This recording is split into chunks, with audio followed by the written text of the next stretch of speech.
چند کیره بخونم و عرفم بزاره مورا انتظارم و دیگر انتظاره عاشقای دنیا وقتی سفید شما من جماعت یک جانم شمالی تو اصلا میکدم من جاده اون دکتر بدش که دیگر آدم من جا قیمت مرزان بد ششتگی ده خونه تیخ ده دست قلمای گوشه من نیجم گرفتن نگرفتن جان من خالی وقتا دردی بس بینای وطن و عاشق دای حیاتی باقی نه عاشقی کم بغلی یا دنیای نوای و پتا نکیده دکه من جا جان زبا اگر که گوش کدسته باشی من جا جانی ما من ای سری توزه ایجاد نیست رهایی ما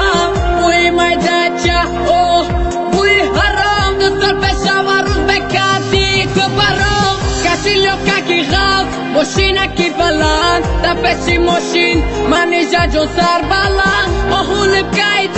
حیاتی نو برای ما فی ام بیادم یک گم نزد دیلی من جا نمیفورم نام تگیرم دویم برای دی بیاشی در پش گریفته کندی داره ساعت یک نیمه شوشی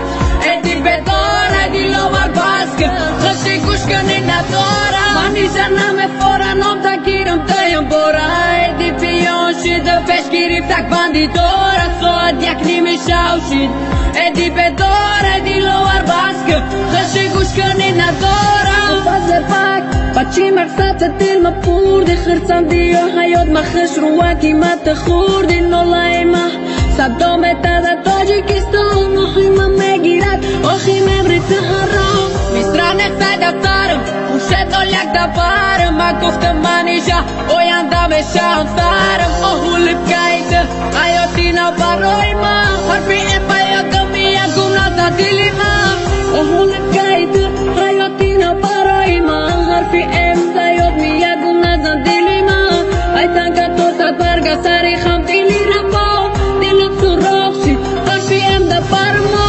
شقه نخونم دردی تو ازا میتا چی بکی خاکستری سوخته گیره باد میتا یادی تا دیلی ما مونده که خاطیره یادیش که تو کم روز از دنیا میبرم منی جا نمیفورم نام تگیرم دویم برای دی بیاشی ده پش گریفته کندی داره ساعت یک نیمه شوشی ایدی بداره دی لوار باسکه خشی گوش کنی نداره